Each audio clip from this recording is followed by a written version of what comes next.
రామాయంపేట మండల కేంద్రంలో కాంగ్రెస్ పార్టీ నాయకులు నిరసన కార్యక్రమాన్ని చేపట్టారు. జగదీష్ రెడ్డి దిష్టిబొమ్మను దగ్ధం చేశారు. మెదక్ జిల్లా రామాయంపేట మండల కేంద్రంలో కాంగ్రెస్ పార్టీ నాయకులు నిరసన కార్యక్రమం చేపట్టారు.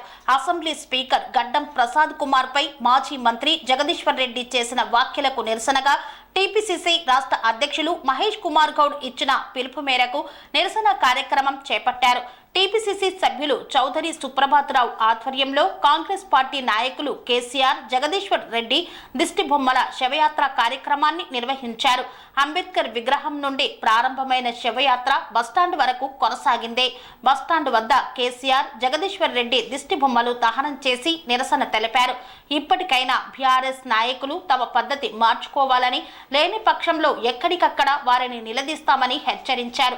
ఈ కార్యక్రమంలో టీపీసీసీ సభ్యులు చౌదరి సుప్రభాతరావు, బ్లాక్ కాంగ్రెస్ అధ్యక్షులు రమేష్ రెడ్డి, సేవాదల్ జిల్లా అధ్యక్షులు యుగేందర్ రావు తదితరులు పాల్గొన్నారు. తెలంగాణ కాంగ్రెస్ కమిటీ పిలుపు మేరకు తెలంగాణ మొత్తంలో అన్ని మండల కేంద్రాలలో ఈరోజు బీఆర్ఎస్ నాయకుల దిష్టిబొమ్మలు కేటీఆర్, కేసీఆర్, జగదీశ్వర్ రెడ్డి గారి దిష్టిబొమ్మలు కాల్చమని చెప్పి పార్టీ ఆదేశించడం జరిగింది. లాక్ ఆధ్వర్యంలో అందరం కూడా కలిసికట్టుగా మండల కేంద్రాలలో ఈరోజు బీఆర్ఎస్ నాయకుల దిష్టిబొమ్మలు కాల్చడం జరిగింది.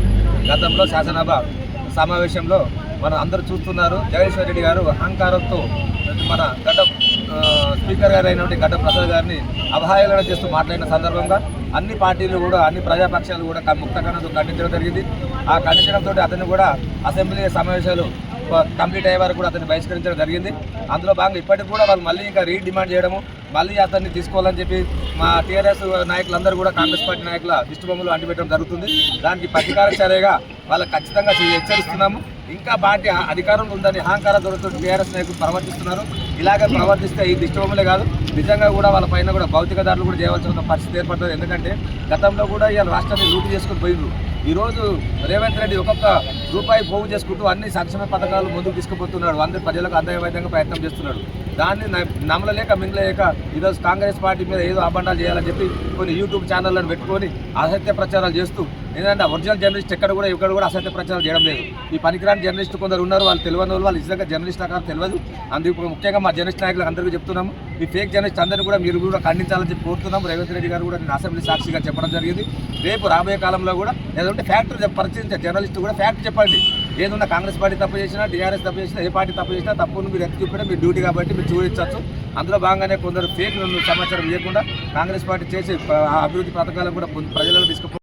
మరి అసెంబ్లీ సాక్షిగా స్పీకర్ గడ్డం ప్రసాద్ గారిపై మరి టీఆర్ఎస్ సభ్యుడైనటువంటి జగదీశ్వర్ రెడ్డి గారు మరి అనుచిత వ్యాఖ్యలను చేసి మరి రాష్ట్రంలోనే మరి అందరినీ కూడా అవమానపరిచే విధంగా ఒక పెద్ద మనిషికి ఇచ్చే గౌరవం ఇవ్వకుండా సంబోధించినందుకు మరి ఈరోజు ఇక్కడ రామాయంపేట కాంగ్రెస్ శ్రేణులంతా కలిసి దిష్టిబొమ్మను దహనం చేసి నిరసన తెలియజేయడం జరిగింది.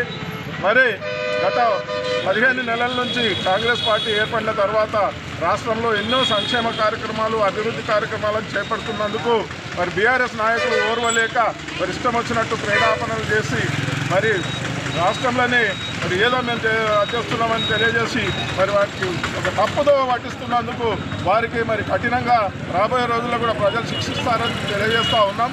అలాగే మరి ఈ రాబోయే రోజుల్లో కూడా మరి కాంగ్రెస్ పార్టీ బ్రహ్మాండమైన కార్యక్రమాలు చేపట్టి రాష్ట్రాన్ని ఒక ముందు వరుసలో ఉంచి ప్రపంచానికి ఒక తలమానికంగా, హైదరాబాద్ను మరి ప్రపంచంలోనే తలమానికంగా తయారు చేస్తున్నందుకు మరి మేము ముఖ్యమంత్రి రేవంత్ రెడ్డి గారికి ధన్యవాదాలు తెలియజేస్తూ ఉన్నాం. అలాగే రాష్ట్రంలో మరి మెదక్ నియోజకవర్గం కూడా మరి ఈ రోజుల్లో మరి ఎమ్మెల్యే మనంపల్లి రవీంద్రరావు గారి ఆధ్వర్యంలో మరి బ్రహ్మాండంగా అభివృద్ధిలో దూసుకుపోతున్నందుకు వారికి కూడా మేము అభినందనలు తెలియజేస్తూ, రాబోయే రోజుల్లో మళ్ళీ ఇలాంటి సంఘటనలు జరిగితే ఊరుకునేది లేదని వారిని కఠినంగా కూడా ప్రజాలో శిక్షిస్తామని తెలియజేసుకుంటూ జై కాంగ్రెస్. ఈ రోజున అసెంబ్లీ సమావేశాలలో మరి స్పీకర్ గడ్డం ప్రసాద్ అన్న గారిని మరి బీఆర్ఎస్ నాయకుడైన జగదీశ్వర్ రెడ్డి గారు మరి అనుచిత వ్యాఖ్యలు చేయడం జరిగింది. మరి ప్రజల సమస్యలను అసెంబ్లీలో చర్చించడం మానేసి మరి ప్రభుత్వంలో మరి 10 ఏళ్ల నుంచి మేమేం అభివృద్ధి చేయలేము, మరి సంవత్సరంలోనే వీళ్ళు అన్ని అభివృద్ధి చేస్తున్నారని చూడలేక మరి ప్రజల సమస్యల గురించి వివరించడం మానేసి ప్రభుత్వంలో ఉన్న నాయకులను, స్పీకర్ గారిని కానీ, గతంలో కూడా గవర్నర్ గారు కానీ ఇష్టమన్నచ్చినట్టు మాట్లాడడం జరుగుతుంది. మరి ఇలా మాట్లాడుతున్నారు, మీ అహంకార మాటలన్నీ పక్కన పెట్టాలని చెప్పి మిమ్మల్ని మొత్తం ఓడగొట్టి పక్కన పెట్టడం జరిగింది. మరి మీరు ఇట్లనే మాట్లాడుకుంటూ పోతే కూడా మళ్ళీ కూడా తెలంగాణ ప్రజలందరూ కూడా మీ పార్టీ కూడా తెలంగాణలో కూకుటి వేళ్ళతో తీసే ప్రమాదం ఉంది. కాబట్టి ఇప్పటికైనా బీఆర్ఎస్ నాయకులు ఒళ్ళు దగ్గర పెట్టుకొని మాట్లాడాల్సిందిగా కోరుతున్నాం. స్వామి బోధానంద గోసేవ ఆశ్రమం సైథాపూర్. జ్యోతిష్యం, వాస్తుశాస్త్రం మన పూర్వీకులు మనకిచ్చిన వరం. దుర్గాదేవి, కాలభైరవ ఉపాసనతో వాక్సిద్ధి పొందిన శ్రీ శ్రీ బోధానందగిరి స్వామివారు మీకు ఎలాంటి సమస్యలున్నా, వాటిలో ముఖ్యంగా ధన నష్టం, ఆరోగ్య నష్టం, భార్యాభర్తల మధ్య గొడవలు, ప్రేమించుకున్న వారు దూరం అవడం, ఎన్ని సంబంధాలు వచ్చినా పెళ్లి ముడి పడకపోవడం, రోడ్డు ప్రమాదాలు, అప్పుల బాధలు, వ్యవసాయంలో నష్టాలు, పెద్దల మాట పిల్లలు వినకపోవడం, ఆరోగ్య శాంతి, గృహశాంతి, మనశ్శాంతి లేకపోవడం, ఇలాంటి సమస్యలు ఉన్నట్లయితే ఒక్కసారి స్వామీజీని కలవండి. మీ సమస్యలకు తగిన పరిష్కారాన్ని పొందండి. అంతేకాక అన్ని రకాల వ్యాధులకు గోపంచకవ్య మరియు మూలికా వైద్యం చేయబడును.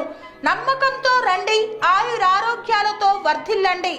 మా అడ్రస్ స్వామి బోధానంద గోసేవ ఆశ్రమం సైథాపూర్, వీరభద్రస్వామి గుడి దగ్గర, యాదగిరిగుట్ట.